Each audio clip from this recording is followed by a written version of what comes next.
Consider this rather common linguistic tangle. I lived there since 2010. It feels a bit off, doesn't it? As if part of the story is missing. Now, let us gently adjust it. I've lived there since 2010. Much better. The second version clicks into place, conveying a clear and complete picture of time. This, my dear reader, is the subtle yet profound power of verb tenses. They are the DeLorean of our grammar, the TARDIS of our syntax, allowing us to navigate the vast expanse of time within the humble confines of a single sentence. Without them, our stories become a confusing jumble, where past events bleed into the present, and future plans feel like current realities. Communication, in essence, loses its temporal anchor. The fear of mixing up tenses is a perfectly understandable one, a common hurdle for many who are gallantly wrestling with the beautiful complexities of the English language. But I'm here to assure you that it need not be so daunting. The entire system, while appearing labyrinthine at first glance, is built upon a foundation of surprisingly logical and straightforward rules. Let us begin our journey in the most immediate of all places, the present. Now, routine enduring truths. The first tool in our present tense toolkit is the present simple, used for facts and regular habitual actions. You use it to describe your daily grind, your unwavering opinions, or scientific certainties. Imagine telling someone about your morning ritual. You wouldn't say, "I go to work by bus every day." It sounds a bit like a robot having a minor malfunction. The correct and more natural sounding version is, "I go to work by bus every day." The key rule for the present simple is delightfully uncomplicated. You generally use the base form of the verb. The only slight wrinkle is for our third-person singular friends, he, she, it, who politely request an S or AS at the end of their verbs. So, while you work in an office, she works in a bank. While they study art on weekends, he studies engineering on weekdays. This simple distinction is crucial for making your sentences sound polished and correct. It's a small detail, but in the grand tapestry of language, these small threads make all the difference. Next, we encounter the present continuous, the tense for things happening right this very moment, or around this current period in time. If you were describing what you're doing as you read this, you wouldn't say, "I read an essay now." Instead, "I am reading an essay now." Finally, we arrive at the present perfect. This tense is a masterful bridge between the past and the present.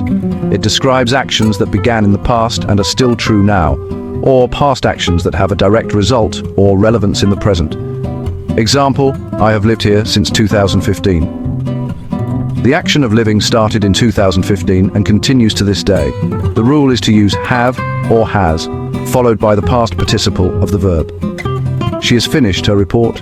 The result is that the report is now done. I have known him for 3 long years. The knowing started in the past and is still true. A common point of confusion is using the present simple with for or since. Remember this, for and since often demand the present perfect. They properly connect the past to the present. Structure, duration, and start point. That's your trio for clarity. With the present mastered, let's turn to the past. We move with confidence into what has already happened.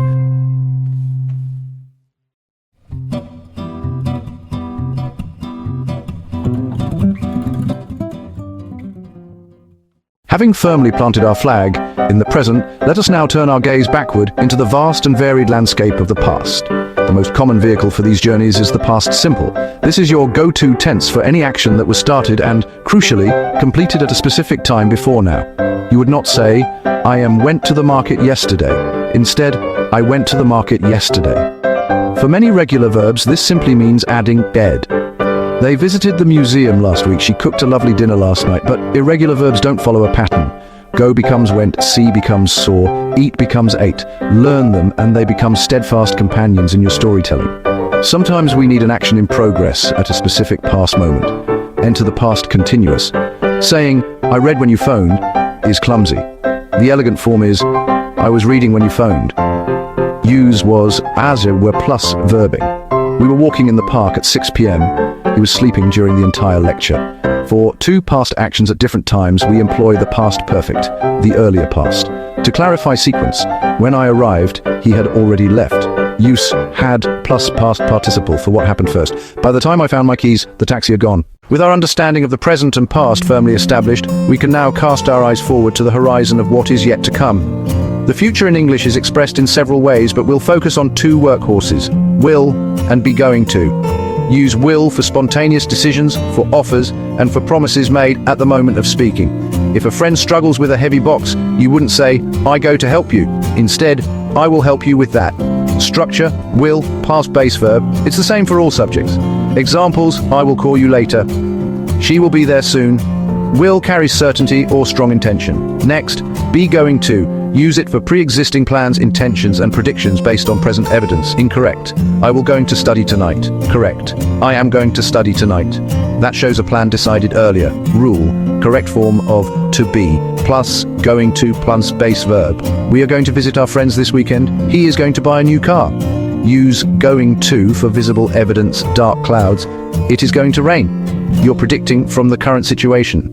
Mastering these two forms gives you a nuanced way to speak about future hopes, plans, and predictions. Choose one form at a time for clarity. Now that we have surveyed the main temporal territories, let us turn our attention to the common pitfalls, the grammatical banana peels.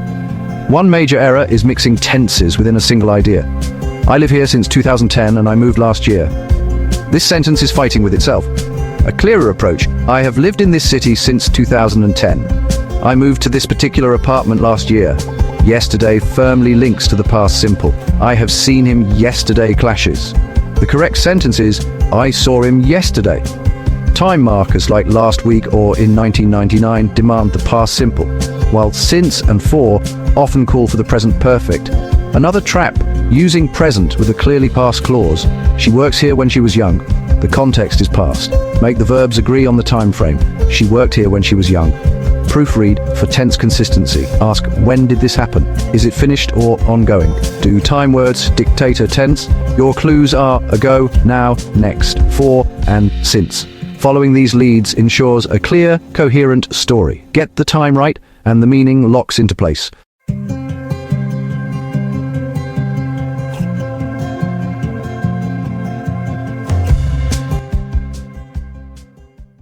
Knowledge is one thing, but practice is where true mastery is forged. It's time for our grammar gymnasium.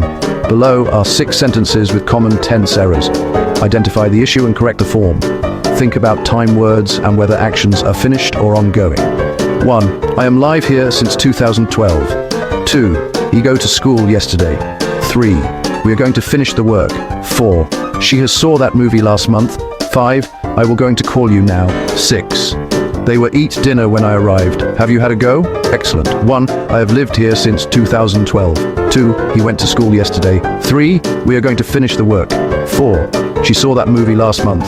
5. I will call you now. 6. They were eating dinner when I arrived. We have traveled from the routines of the present, through the memories of the past, and into the plans for the future. Tenses are a logical system for placing actions in time, present simple for habits and facts. I eat. She works. Present. Continuous for actions. Right now, I am eating. Present perfect connects past to present, especially with for and since. Past simple for finished actions with time markers. I watched it last year. Past continuous for background in progress. I was watching when. Past perfect for the earlier past. I had eaten before I left. Use will for spontaneous decisions. I will help. Use going to for plans. I am going to travel. Pay attention to time words first. They guide you to the correct tense. Think of your verb as a time-telling chameleon. If the background is yesterday, wear past simple. If it's right now, switch to present continuous. Keep practicing.